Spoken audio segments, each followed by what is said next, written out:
Rex Varelli was used to being hunted, but this was a new and terrifying vintage. The predators he knew came with blaster rifles and outstanding warrants. They didn't come with solemn biological imperatives, and they certainly didn't try to share his bunk. The door to his cramped cabin on the mangy dog hissed open, a sound that usually meant his ship's AI was about to manifest a holographic cat on his face for a morale check. This time, the silhouette that filled the doorway was considerably larger and infinitely more serious. 8 feet of corded muscle, slate gray skin that seemed to drink the low light, and a quiet, lethal grace that made the tiny cabin feel like a shoebox caught in a hydraulic press. Kazali. She held a thin, folded thermal blanket in her clawed hands, a gesture so mundane it was utterly alien. "Rex Varelli," she said, her voice a low, melodic rumble that seemed to vibrate in his teeth. "I have concluded my initial analysis of this vessel's schematics and our current resource allocation. The optimal course of action requires me to commence proximity bonding." Rex, who had been hovering in the blissful pre-sleep state for the first time in 3 days, pushed himself up on one elbow. He squinted at her, the single low lemon strip on the ceiling carving sharp shadows across her formidable features. Her face was framed by 2 small, elegant horns that swept back from her temples like polished volcanic glass. Her nose was little more than 2 vertical slits above a mouth that was, he'd noticed, wider than a human's.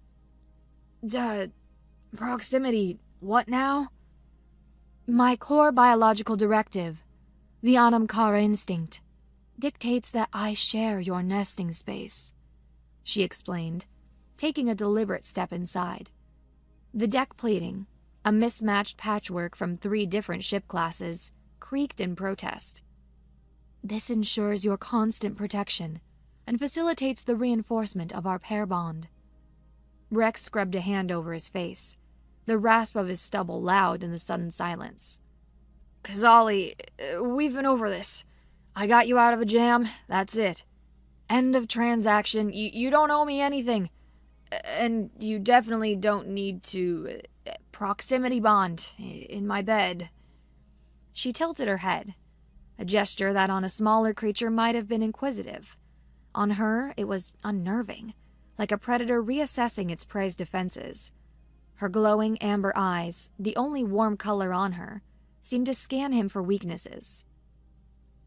"Your protestation is noted. However, my assessment indicates your argument is based on emotional discomfort, a territory concern when weighed against your physical security. You are soft." "Hey," he said, mildly offended.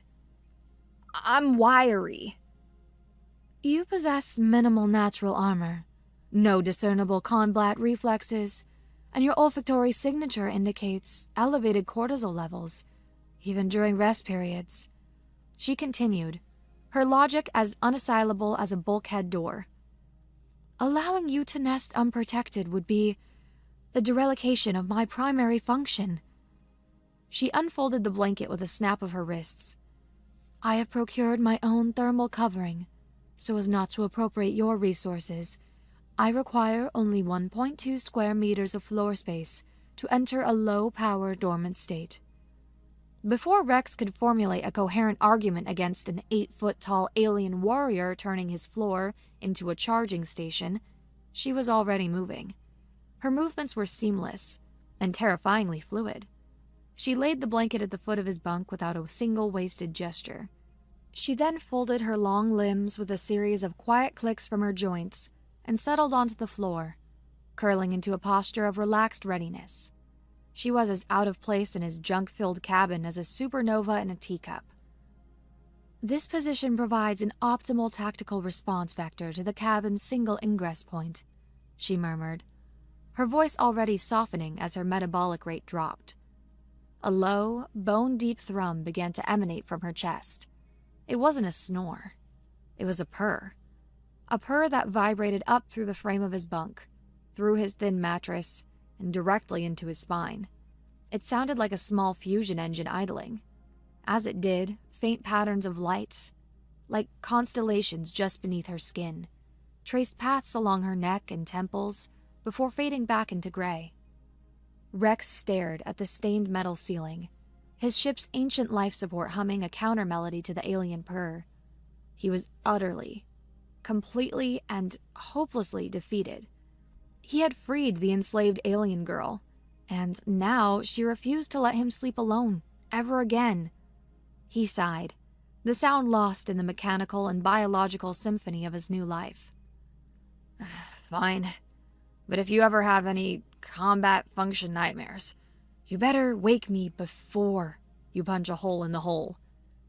The purr hitched, then deepened. Affirmative, my chosen. Rex Varelli did not get any sleep. The next morning, the acrid chemical smell of the engine solvent hit him before his feet hit the deck. He stumbled out of his cabin and into the cramped cockpit of the mangy dog, and froze. It was clean. Not just tidy, but dangerously so. Every console, every switch, every patch of view screen had been polished to a blinding, frictionless sheen. The usual collection of empty nutrient paste tubes and crumpled data slates had vanished. In the center of his pilot's chair sat a small, gray plate. On it, a glob of nutrient paste had been meticulously shaped into a heart. Kazali stood by the main view screen, wiping down a final smudge with a rag. She wore the same simple gray ship suit she'd had on since he'd dragged her from the derelict, but she'd somehow managed to press it. "The cockpit has been optimized for function," she announced, her amber eyes bright with satisfaction. "I have also synthesized your morning nutritional supplement. The shape is a crude representation of a Terran symbol for affection. I cross-referenced it with the ship's library archives."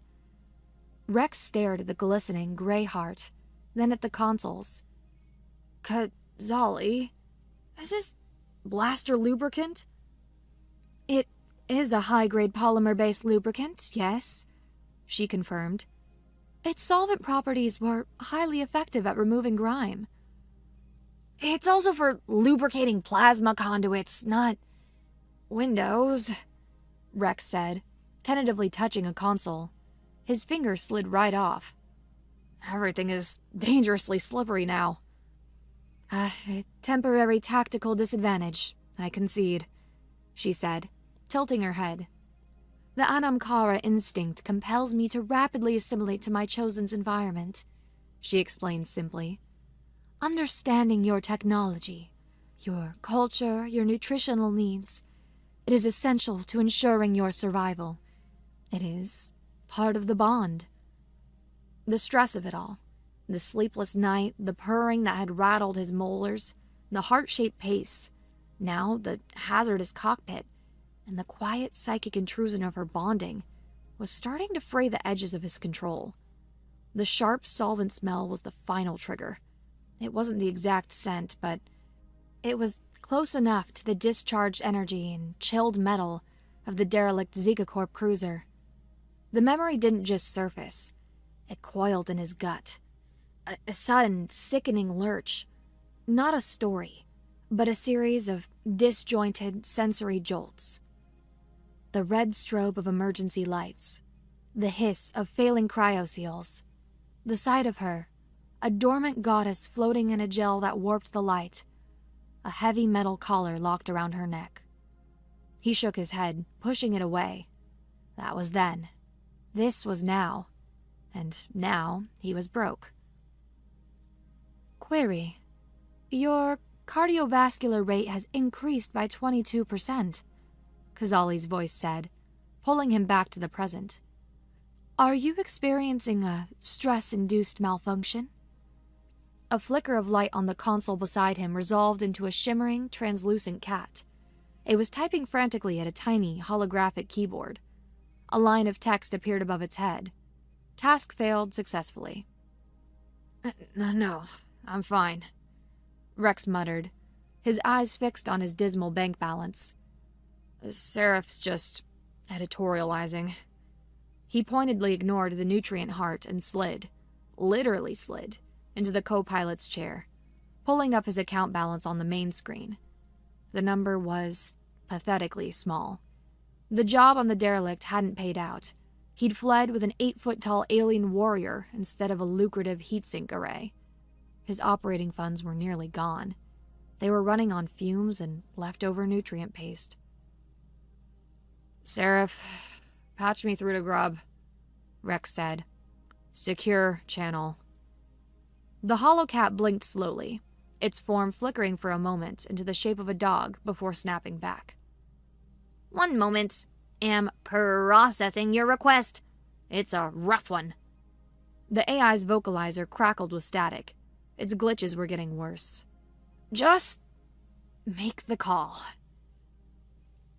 The story of how he got here wasn't a memory Rex liked to revisit, but it was clinging to him now, refusing to let go. It hadn't been a clean escape. It had been a panicked, desperate flight. He'd shattered the collar's control unit, and her eyes had snapped open, burning with amber light. The security drones were closing in, their plasma fire chewing up the corridor. He hadn't thought.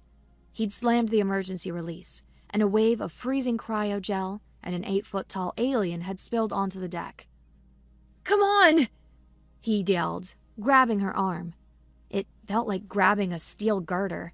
She was limp, her systems rebooting, a dead weight of muscle and bone. Getting her back to the mangy dog while dodging drone fire had been a nightmare. He'd half-dragged, half-carried her through the twisting, strobe-lit guts of the dying warship. A stray shot had melted a bulkhead next to his head, showering them in molten metal. He'd thrown her over his shoulder, an act that nearly broke his back, and just ran. The flight back to his asteroid hideout was even more awkward. He'd laid her out on the hold's deck plating, her immense form taking up most of the free space. For hours, she hadn't moved, her breathing shallow. He'd started to think he'd only postponed her death. Then she'd woken up. She sat up, not with a groggy confusion, but with the sudden, silent alertness of a predator. Her amber eyes scanned the hold, cataloging every crate, every loose wire, every stain on the floor. Then they settled on him. "Where am I?" Her voice was a dry rasp, the first words he'd ever heard her speak. "My ship. The mangy dog," he'd said, keeping a careful distance. I got you off that derelict." She touched the base of her neck, where the collar had been. Her fingers traced the raw, chafed skin, and the ugly, black implant port where its wires had connected directly to her spine. "The tether. It is broken." I broke it," he said. "It was malfunctioning." Her gaze was unnervingly intense. "You are the one I saw when the stasis failed before the pain." "Yeah, that was me." She rose to her feet in a single, fluid motion. He'd instinctively taken a step back. She was a giant in the confined space. "My designation is Subject KZL. I am a Valeth Guardian-class asset, created by Zika Corp." Her voice was a flat, rehearsed monotone. "My synaptic tether was forcibly imprinted to a corporate handler. With the tether broken, my primary bonding imperative is... it is resetting. It seeks an anchor." Her glowing eyes had fixed on him, and a shiver had traced its way down his spine. "It has found one." That had been 2 days ago. 2 days of her silently observing him, asking Seraph pointed questions about human fragility, and, apparently, reading every technical manual and cultural file he had stored on the ship's library core. And now, here he was, staring at a 2-headed alien on his view screen, trying to find a way to pay for his sudden, inexplicable act of conscience. The face that appeared was, as always, 2 faces. On the left, a smooth, purple-skinned visage, with thoughtful, multi-lidded eyes. This was Femus. On the right, grafted crudely onto the same neck, was a cybernetically enhanced goblin-like head, with a twitching nose and wires spilling from its ear. This was Grot. They were Grub, the most reliable and irritating info broker in the sector. Rex Varelli, a luminous convergence of fates brings your signal to our humble node, Themis began, his voice like warm honey. He's broke, Grot rasped, his metallic eye whirring as it focused. Smell the desperation on him.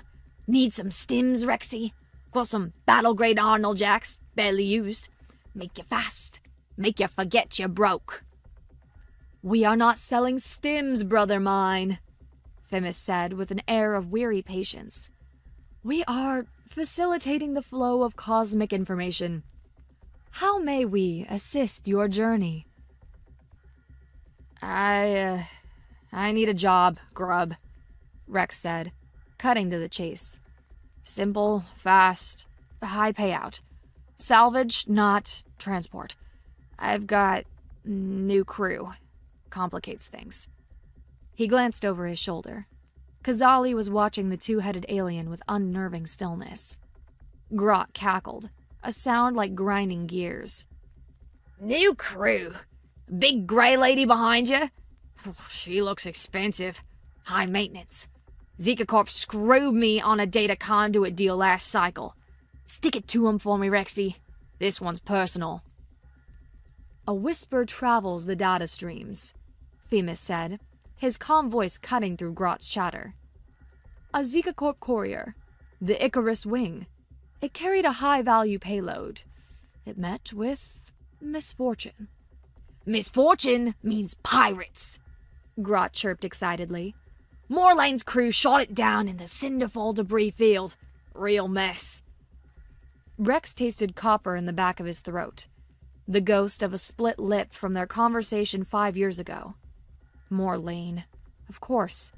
Trouble in the Tartarus Nebula always, eventually, led back to her. Morlane picks her targets clean. There'd be nothing left. Ah, but this is the opportunity, Themis said. The official contract, posted by a shell corporation, is for the ship's primary coolant regulator. A plausible, boring piece of tech. The payment is substantial. But the real prize...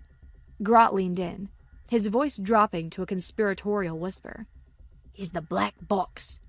The encrypted flight recorder. My source got spaced before he could tell me why Zika Corp wants it back so bad. But they want it. And the competitor I sell to? They'll pay 5 times the official contract for it. They hate Zika Corp more than they love money. Almost. A Zika Corp courier. Morlane's territory, a hidden agenda. Every warning klaxon in Rex's head was screaming. But the number Grot had just named? That wasn't just escape money. That was disappear forever money. That was enough to keep sending payments to Sari's family for the next 20 years. It's too risky, Rex said, the words tasting like a lie, even to him. Indeed, the path of greatest reward is often paved with the sharpest stones, Themis mused. He'll take it, Grot shrieked. Look at his face, the greed is winning. Sending you the coordinates now, Rexy. Don't get dead. The line cut out, leaving Rex staring at his own reflection in the dark screen. Behind him, Kazali spoke, her voice a soft rumble. This Morlane. Your scent profile changed when her name was spoken. Your body is preparing for a threat.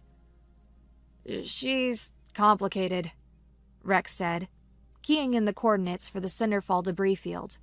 He fired up the engines, the mangy dog shuddering to life. He was flying into the lion's den for a score he couldn't afford to pass up, with a self-appointed bodyguard who purred like a faulty generator. Seraph reappeared on the console, this time showing a picture of a cartoon dog in a burning house, sipping coffee. The text above it read, "This is fine." Couldn't have said it better myself, Rex muttered. The Cinderfall debris field was a graveyard. Twisted metal skeletons of long-dead ships tumbled in a slow, silent ballet around a dying star. Amongst the old wrecks floated newer, stranger debris. the remnants of a luxury liner, ghostly tatters of once fine fabrics and frozen ballroom gowns, tumbling end over end in the void. The Icarus wing was a fresh corpse amidst the ghosts, its hull ripped open like a tin can, spilling frozen cargo and bodies into the silent darkness. Navigating the debris is problematic, Kazali observed from the co-pilot seat. She had taken to the role with an unnerving competence, her large hands surprisingly deft on the sensor controls. The gravitational eddies are unstable. Just try to keep us off the big pieces, Rex grunted, his eyes scanning the field. His own piloting skills were honed by years of this, weaving through the junk of other people's failures. It felt like home. Seraph, any other signatures in the area? The holocat appeared, chasing a holographic laser dot across the dashboard. Nope, just us and the spooky ghosts of bad decisions. And a few fashion victims. Helpful as always, Rex sighed. He guided the mangy dog through a cloud of ice particles, its nose pointed toward the mangled courier. Okay, I see the bridge section. That's where the recorder should be. A klaxon blared through the cockpit. Proximity alert.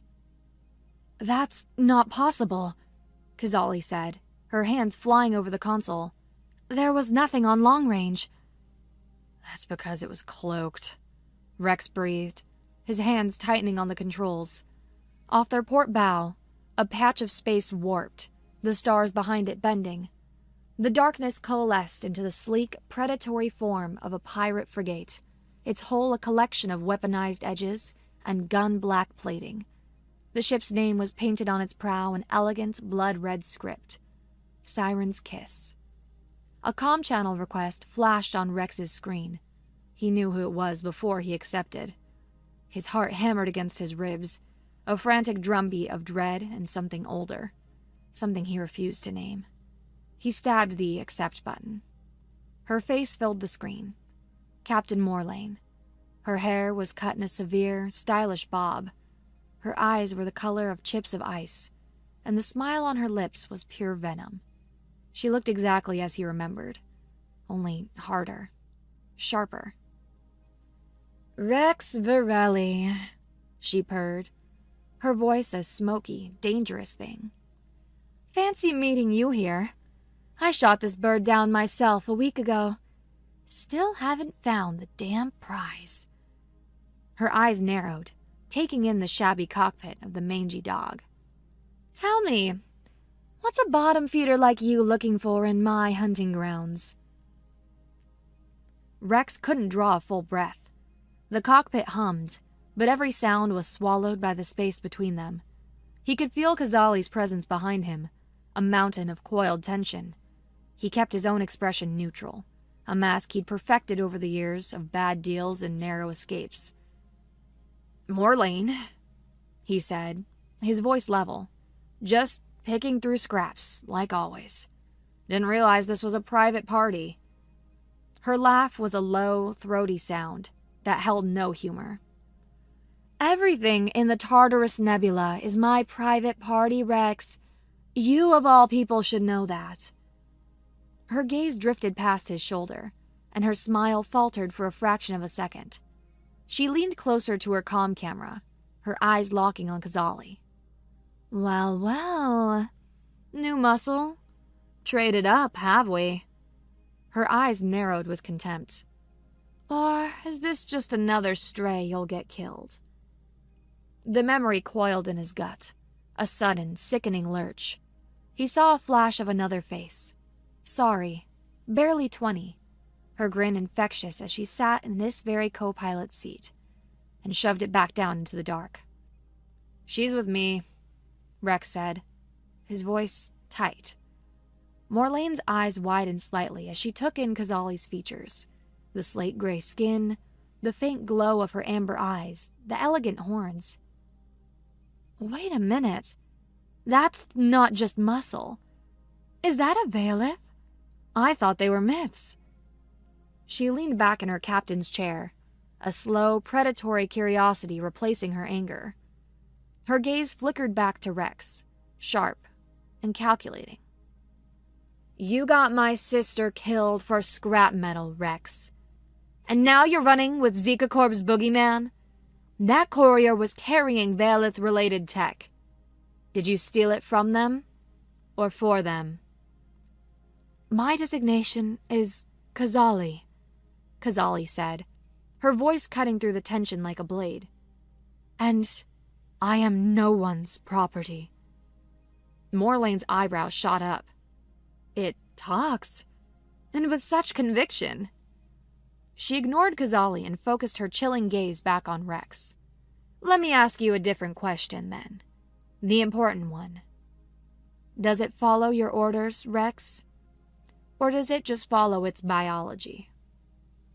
The question hung in the air, a scalpel digging for the heart of Rex's deepest, most unspoken fear.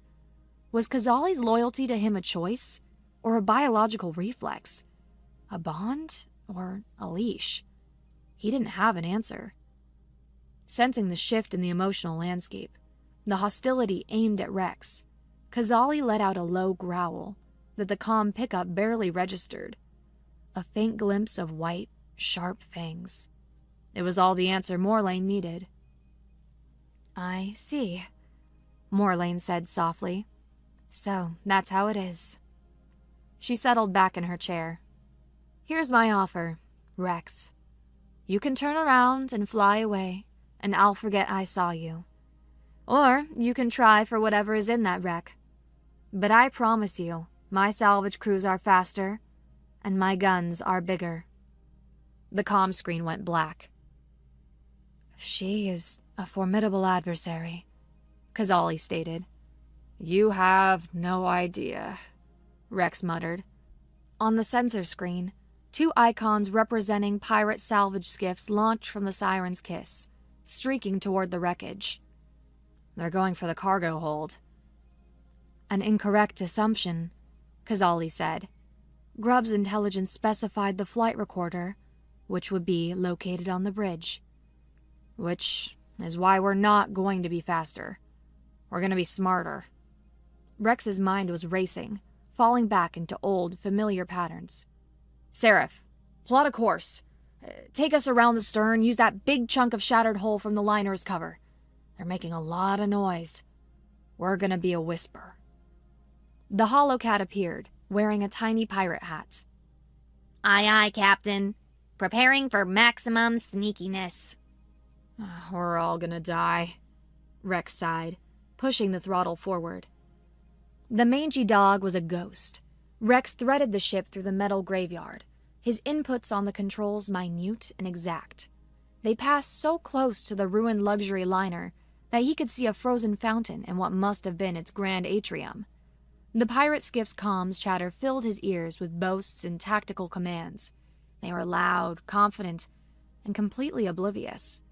He brought the ship to a halt, its nose nudged up against the mangled hull of the Icarus wing, right beside a gaping tear that led toward the ship's spine. "Okay, the bridge is about 50 meters in," Rex said, pulling on an EVA helmet. "Internal gravity is offline, but life support is active in pockets. It's gonna be a mess. You stay here. Keep the engines warm." Kazali was already standing, her expression unreadable. "My function is to protect you. I will accompany you." "No, you're too conspicuous. If they see you..." "If they see you, you are neutralized," she countered, her logic impeccable and infuriating. "My combat effectiveness rating is 97.3% higher than yours. My presence is not a liability. It is a statistical necessity for mission success." Before he could argue, a proximity alert chirped. On the sensor screen, a new signature appeared. A pirate drone, small and fast, was sweeping the side of the wreck. "Damn it," Rex hissed. There was no time to argue. "Fine, but you follow my lead. No heroics." "I do not understand heroics," she said. "I only understand tactical advantage." They slipped through the tear in the hull, their mag boots clanking on the deck in the eerie silence. The inside of the Icarus wing was a chaotic maze of floating debris and dangling wires. Red emergency lights still pulsed, casting everything in a hellish glow. They were halfway to the bridge when the drone found them. It was a spider-like thing that skittered along the ceiling, its central optic glowing a malevolent red. It opened fire, a series of plasma bolts stitching a line across the corridor wall next to Rex's head. He dove behind a floating cargo container, fumbling for his sidearm. But Kazali didn't dive. She moved. It was an explosion of grace. She launched herself off the floor, her powerful legs propelling her into a zero-G ballet. She ricocheted off a sidewall to avoid another burst of plasma, her body twisting in midair, and landed silently on the ceiling directly behind the drone. Before its optic could swivel around, her hand shot out. There was no sound of a weapon firing, just a dull crunch. She ripped its central processing unit from its chassis and dropped back to the floor, the dead drone clattering after her. It was over in less time than it took for his own pulse to thunder in his ears. He looked down at his own drawn blaster, then slowly holstered it, a look of shocked realization on his face. It felt heavy and useless. They were interrupted by the arrival of 2 pirates in bulky EVA suits, drawn by the noise. "What was that? Did you get him?" One of them called out over their local comm. Kazali met Rex's eyes. He gave a sharp, frantic shake of his head. "Non-lethal," he mouthed. Then she gave a slow, deliberate nod. The first pirate rounded the corner and saw them. His rifle came up, but he never got a shot off. Kazali flowed forward, a gray blur. She moved around him, her hands a whirl of motion. With precise, powerful strikes, she hit the pressure points on his suit's joints, locking the knees and elbows. She slapped the emergency seal on his helmet, flooding it with harmless but completely opaque insulation foam. The pirate stumbled, arms and legs locked, blind and helpless. He tipped over like a statue. The second pirate watched his partner fall, his confusion turning to panic. He fired wildly.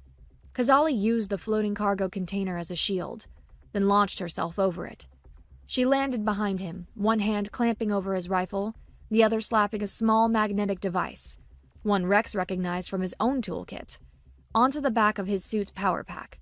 The suit systems went dead, its lights flickering out. He was paralyzed, a man trapped inside a dead machine. She turned back to Rex, her breathing even, her expression calm. "Threats neutralized. Non-lethally, as you requested." Rex looked from the foamed-up pirate to the one floating helplessly in his dead suit. He looked at the sheer, terrifying power contained within the woman who insisted on sleeping at the foot of his bed. He let out a breath he didn't know he was holding. "Right," he said, his voice hoarse. "The bridge." He grabbed the flight recorder, a reinforced orange box, from its cradle on the ruined bridge. "Let's go." They made it back to the mangy dog without further incident.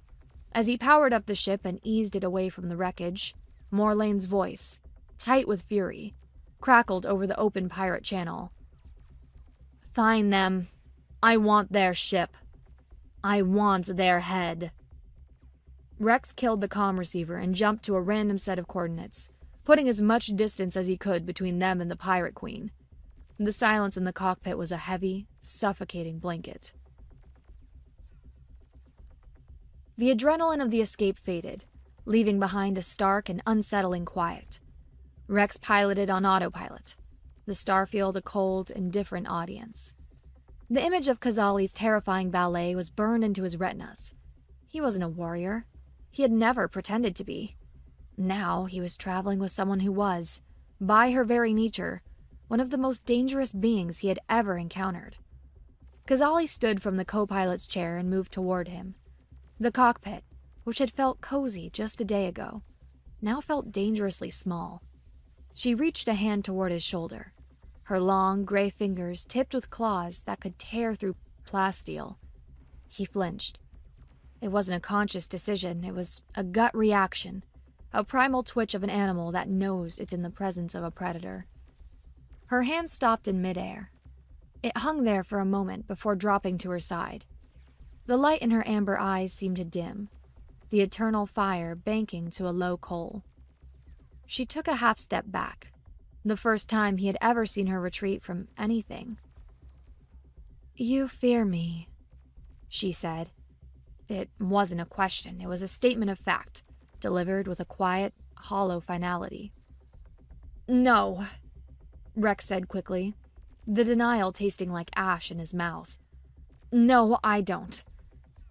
"Your physiological response is undeniable," she stated, her voice losing its melodic quality, becoming flat and analytical. "Pupil dilation, increased heart rate, involuntary muscle contraction. Your body speaks the truth your words attempt to conceal." She looked down at her own hands, turning them over as if seeing them for the first time. "My combat function, the reason I was created. It is a source of distress for you." Guilt, hot and sharp, pierced through Rix's own fear. He saw the genuine hurt on her face, the confusion of someone who had done exactly what she was designed to do, protect him, only to be met with revulsion. "It's not you, Kazali," he tried, his voice strained.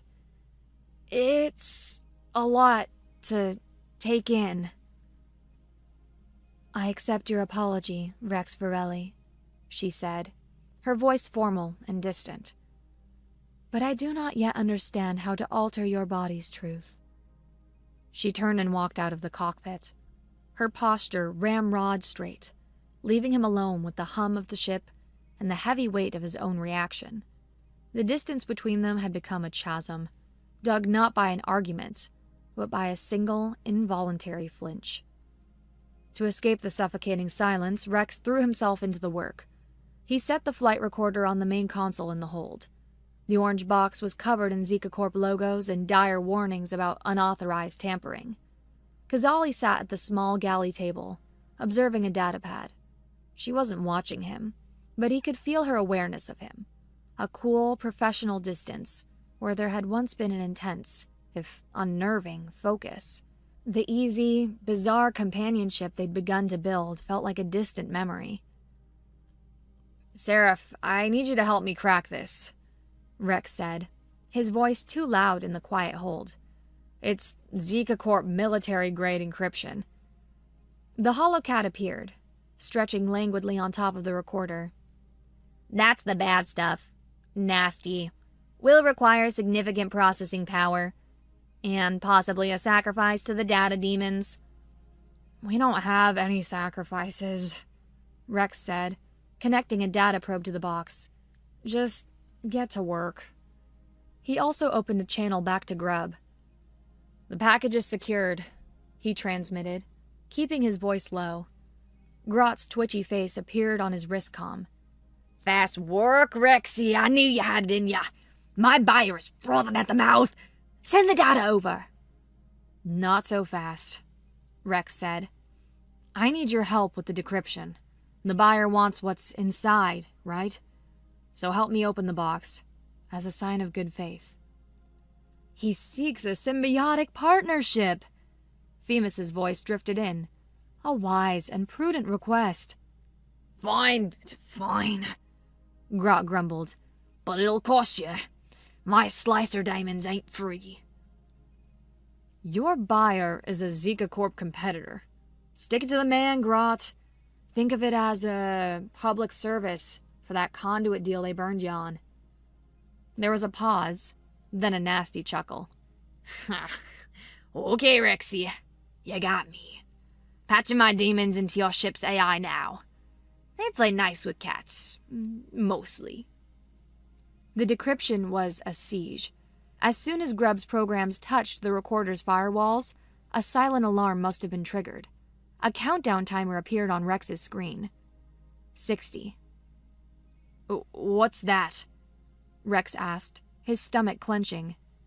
That's a trace, Rexy. Grot's voice crackled. When that hits 0, Zika Corp knows exactly where you are. My demons are fighting their ice picks.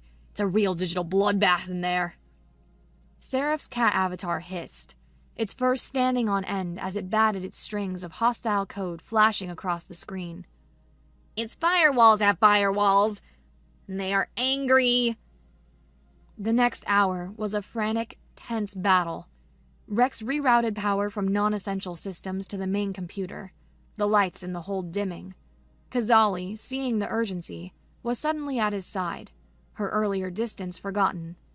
Her long fingers flew across a secondary console, monitoring the mangy dog's energy signatures. "I am minimizing our EM output," she said, her voice clipped and professional. "It may buy us a few more moments before any local passive sensors can detect the power surge." With 3 minutes left on the clock, a final, brutal push from Grubbs Daemons, guided by a surprisingly elegant piece of code from Seraph, shattered the last layer of encryption. File directories spilled across the monitor. It wasn't just a flight log. It was everything. Schematics for a new generation of synaptic tether collars, research notes on Veilith psychology and pain thresholds, files detailing a latent telepathic ability in the species, labeled potential security risk/asset, and a shipping manifest. "Seraph, pull up the manifest destination," Rex commanded, his voice hoarse. A star chart appeared, a red circle glowing in a dead zone of the nebula, known as the Leith Abyss, a region so choked with radiation and gravimetric shear that no one ever went there. In the center of the circle was a single, massive structure. "And the cargo?" Rex's voice was grim. The Holocat's ears drooped. It projected the key image into the center of the hold, a 3-dimensional schematic that rotated slowly in the air between Rex and Kazali. It was a bioengineering facility, a cloning factory. And inside, row upon row of stasis pods, hundreds of them, each one holding a Veilith. Her sisters. A label was attached to the schematic, cold and clinical. Batch 12, bioassets, prepared for Phase 1 deployment. An army of slaves. Kazali rose from her chair, her movements slow, almost trance-like. She approached the holographic image, her amber eyes wide with a horror so profound it seemed to suck the air out of the room. She reached out a trembling hand, her fingers passing through the image of a floating, sleeping Veilith. The horror on her face slowly, terrifyingly hardened. Her jaw clenched. Her hands curled into tight fists, claws extending with a soft snick. The grief in her eyes was eclipsed by a cold, burning fury. Rex's blood ran cold. He knew, with absolute certainty, what was coming next. Every self-preservation instinct he had screamed in one single deafening word. Run. "We sell this data," he said, his voice strained. "We sell it to Grubbs' buyer. We take the money and we disappear. This isn't our fight, Kazali." She turned to him. Her face was a mask of stone, but her voice was quiet, trembling with a terrible, unshakable resolve. "They are in chains. The same chains you broke for me." She took a step toward him. "My survival is secondary to their liberation. It is an unacceptable state. I will rectify it, or I will cease to function." The air punched from his lungs. In her stance, in the fire in her eyes, he saw a ghost. He saw Sari on that last, fatal job. He had wanted to cut and run. Sari had argued, her face flushed with the same righteous conviction. "We can't just leave them, Rex! It's not right!" He'd made the selfish call. He couldn't meet Kazali's gaze. He turned and stumbled back to the cockpit, his heart pounding a frantic, panicked rhythm against his ribs. He collapsed back into the pilot's chair, staring out at the uncaring stars. He could run. He was good at it. He pulled up the comms panel, his fingers hovering over the secure link to Grubbs' buyer. Just one transmission. One button press, and they'd be rich. And all of this would be someone else's problem. He heard a noise behind him and turned. Kazali was in the hold, not looking at him. She was methodically packing a small survival kit. A water resequencer, emergency rations, a med pack. She was going. With or without him, with or without the ship. He looked at her. This impossible, stubborn, magnificent creature, ready to face a fortress, alone. And he looked at his hand, hovering over the button that would be his escape. He saw Sari's face, disappointed. With a curse, he slapped the comms panel off and slammed his fist on the console. He was not that man anymore. He would not be. He walked back into the hold. Kazali looked up from the survival pack, her expression unreadable. "You're not going alone," he said, his voice rough. A flicker of surprise crossed her features. "You stated this was not your fight." "Yeah, well..." He sighed, running a hand through his hair. I was wrong. But we're not going in there like soldiers. That's a suicide run." He pointed at the schematics still floating in the air. "That place is a vault, and we're gonna treat it like one." A slow, determined smile, one he hadn't used in years, spread across his face. "We are gonna be thieves. We're gonna pull off the biggest damn heist this sector has ever seen." For the first time since he had flinched away from her touch, a spark of light, a spark of hope returned to Kazali's eyes. "A heist," she repeated, testing the word. Her own lips curved slightly upward. "I find this plan acceptable." The next few hours were a flurry of activity. The galley table was covered in data slates and projections. It was a true collaboration. Rex brought the scoundrel's cunning, the improvisational flair of a man who'd survived by thinking 3 steps sideways of everyone else. Kazali brought a mind that dissected tactics with exacting detail, pointing out structural weaknesses in the facility, calculating patrol routes from the scant data they had, and identifying flaws in his wilder ideas.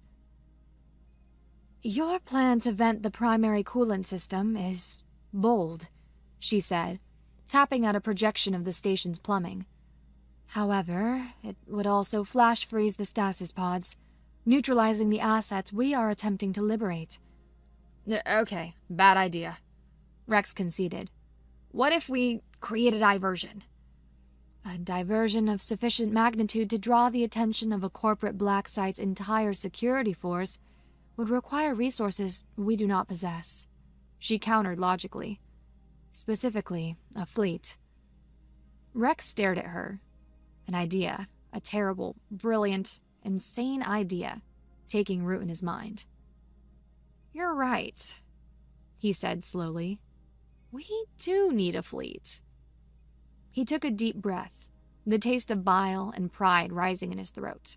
There was only one person in the nebula who hated the Zika Corp enough, was greedy enough, and commanded a large enough fleet to be the kind of distraction he needed. "Seraph," he said, his voice grim. "Open a secure, wide beam channel. Encrypt it with my old partner cipher, Delta 9. The holocat looked up from cleaning a holographic paw. That one is dusty, full of bad feelings. Are you sure? Just do it. A moment later, Morlane's face appeared on the screen. She was not smiling. Her eyes were chips of ice. You've got nerve, Rex. I'm not calling to chat, Morlane, Rex said, his voice steady. He had to do this. For Kazali, for Sari, for himself. I'm calling to pay a debt. Her expression flickered. You don't have enough money in the galaxy to pay what you owe me. It's not about money, he said. He took a breath. This was it. The confession he'd run from for 5 years. It's about Sari. I'm calling to tell you what really happened. Morlane leaned forward, her eyes narrowing to slits. The silence was absolute. It wasn't bad luck, Rex began, the words tasting like rust. It wasn't a stray shot. It was me. We were on that corporate outpost in the Cygnus Rift. We found something we weren't supposed to. People. Dozens of them, held in a forced labor pen. Sorry, she wouldn't leave them. He couldn't look at the screen, staring instead at a scuff mark on his console. She said, "We can't just leave them, Rex. It's not right." He swallowed, the memory sharp and vivid. The sound of Sari's fierce whisper, the klaxons, the smell of burning circuits. I told her it was suicide, that we had no plan, no gear for a mass rescue. I told her we had to stick to the mission and get out. But she didn't listen. She was so damn stubborn. So good. She said if I wouldn't help, she'd do it herself. And she just went. His voice cracked, just for a second. I went after her, but it was a mess. No plan, just reacting. We were making it up as we went, and the whole place went on full alert. The security grid resequenced, trapped her on the far side of the main causeway. He finally looked up, meeting Morlane's icy gaze, forcing her to see the shame in his eyes. I was almost to her. I was right there. But the blast doors slammed down between us.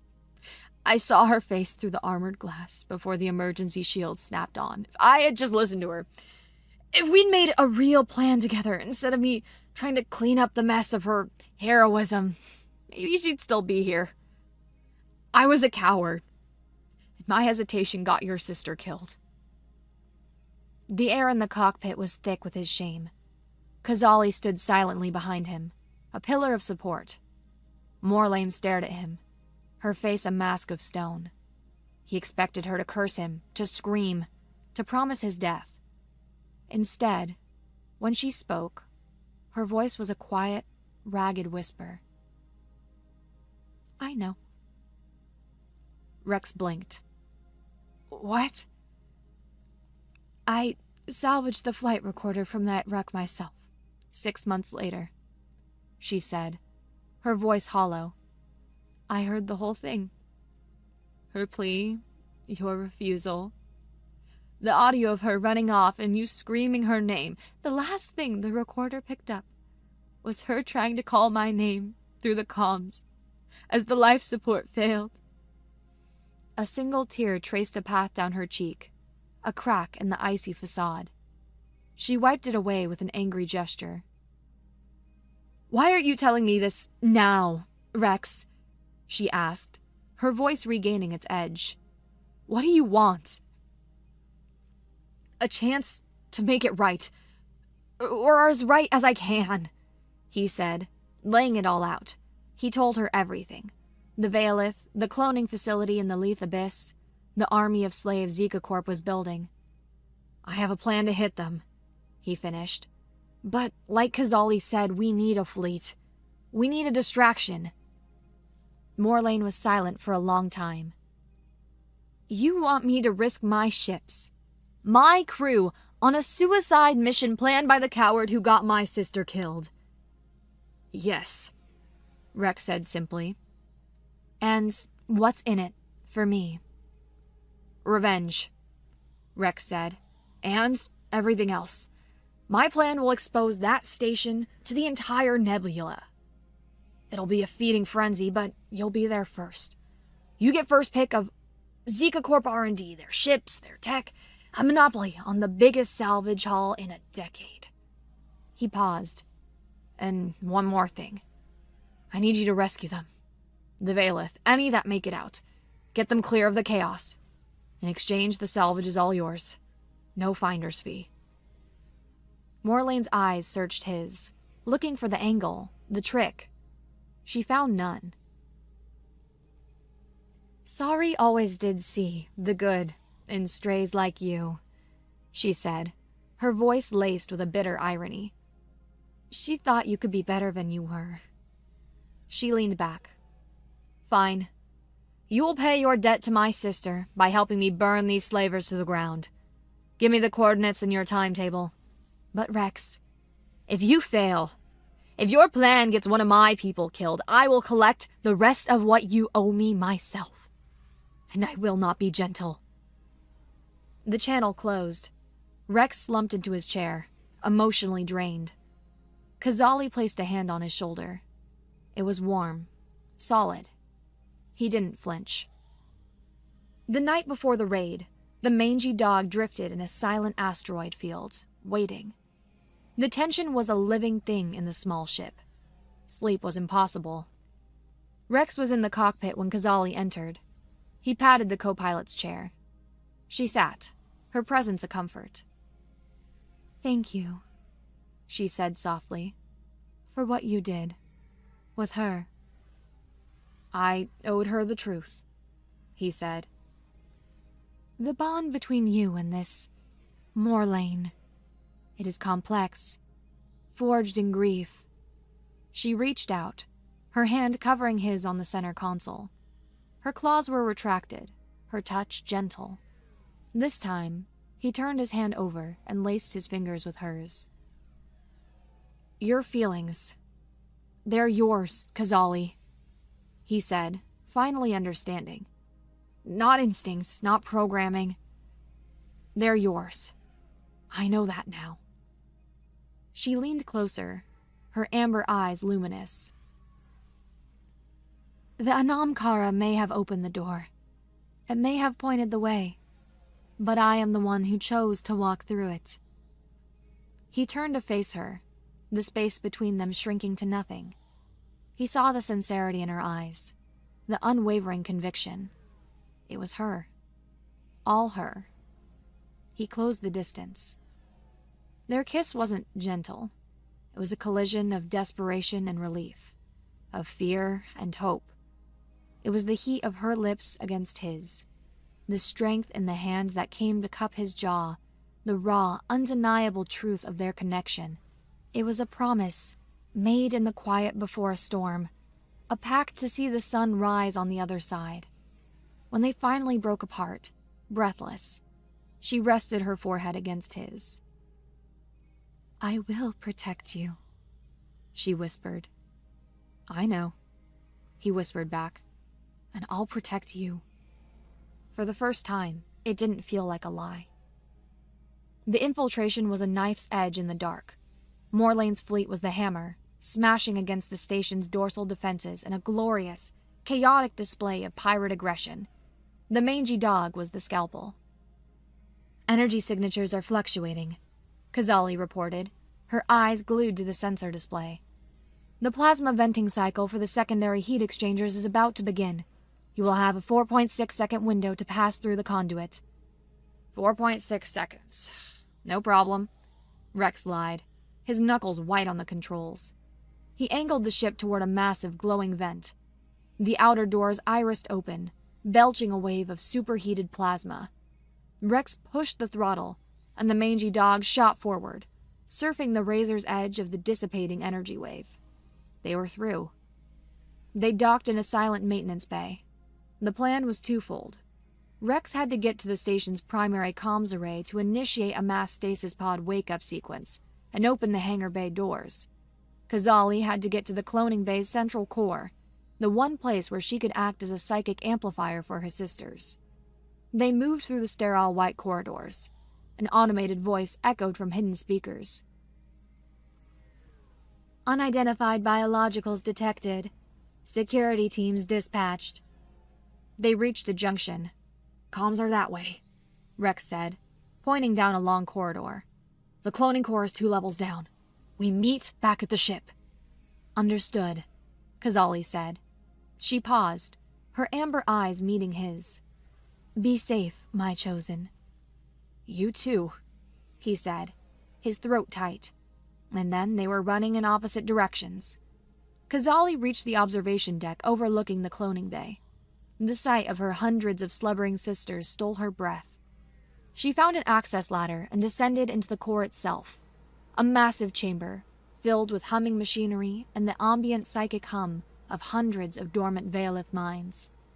The calm, synthesized voice of the Overseer AI spoke, not from the speakers, but directly inside her head, a cold violation. It was using a resonance frequency keyed to the implant at the base of her spine. Subject KZL, welcome home. Your handler has been terminated. Re-imprinting sequence initiated. Command protocol reactivated. You are a weapon. You will obey. Agony, white hot and absolute, flared through her nervous system. It was the ghost of the caller, made real again. Her muscles locked, her body contorting. Meanwhile, Rex was fighting his own battle. 2 Zika Corp guards in sleek black armor pinned him down behind a bank of servers. He was outgunned, outmaneuvered. Back in the core, the AI's voice was relentless. A threat to the facility has been detected in Sector Gamma 7. You're chosen. He is an anomaly. Purge him. Obey.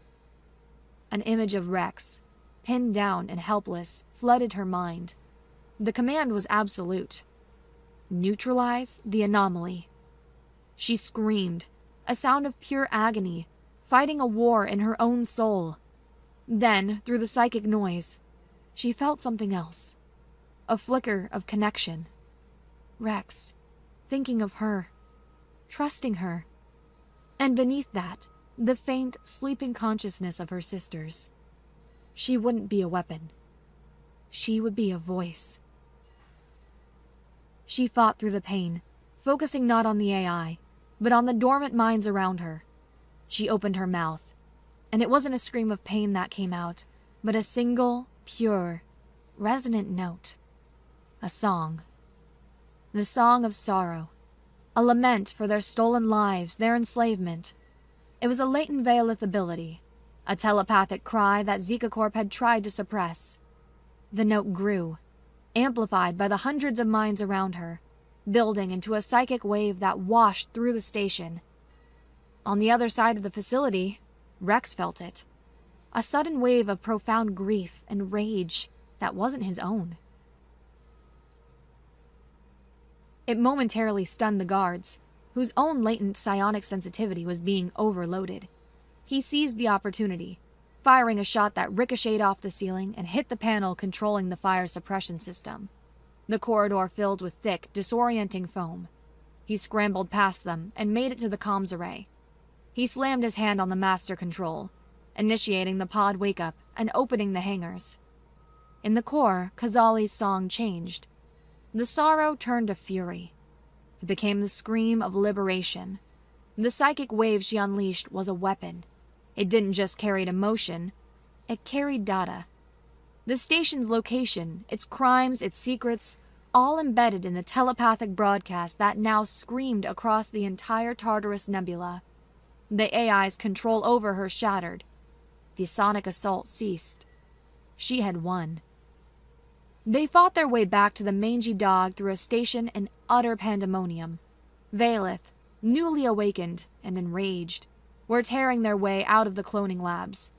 Alarms blared as ships of every shape and size began jumping into the system, drawn by the psychic scream. They blasted out of the maintenance bay just as Morlane's fleet shifted in formation. Her sleek warships weren't just firing on the station anymore. They were creating a protective cordon, herding the streams of escaping Veilith life pods and shuttles toward a designated safe jump point. A private comm request pinged. It was Morlane. Her face was illuminated by explosions. "It's done," Rex said. "I see that," she said, a hint of something like awe in her voice. "My sensors are going haywire. What was that?" "That was the price of freedom," Rex said. She nodded slowly. "The debt is paid, Rex. Now get out of my sector, and don't come back." The channel closed. In the quiet of the cockpit, covered in grime and sweat, Rex and Kazali watched the distant fireworks as the station was torn apart by the arriving hordes. They had won. Later, the mangy dog was light years away. Rex was in his bunk, Kazali was curled up beside him, her head resting on his shoulder, her purr a low, steady, comforting rumble. "Where do we go now, my chosen?" she murmured. Rex looked at the star map projected on the ceiling. They were free. They were together. He smiled, a real, easy smile. "I have no idea," he said, kissing the top of her head. "But we'll figure it out together." A soft chime came from his wristcom, a message from Grub. He opened it. Grot's face appeared, looking more twitchy than usual. "Rexy, good and bad news. The buyer is ecstatic. Says whatever you did was better than any data he could have imagined. The money's in your account. The bad news, Zika Corp is unhappy. They put a new bounty out. Priority 1. Retrieve alive." Grot leaned closer. "And they're asking some weird questions, Rexy. Not just about you. They want to know everything there is to know about the Anam Kara bond." Rex closed the message, the thrill of their victory tempered by the cold chill of a new hunt. He looked down at Kazali, sleeping peacefully beside him. He wasn't afraid. He just held her a little tighter. The war was over. A new one had just begun.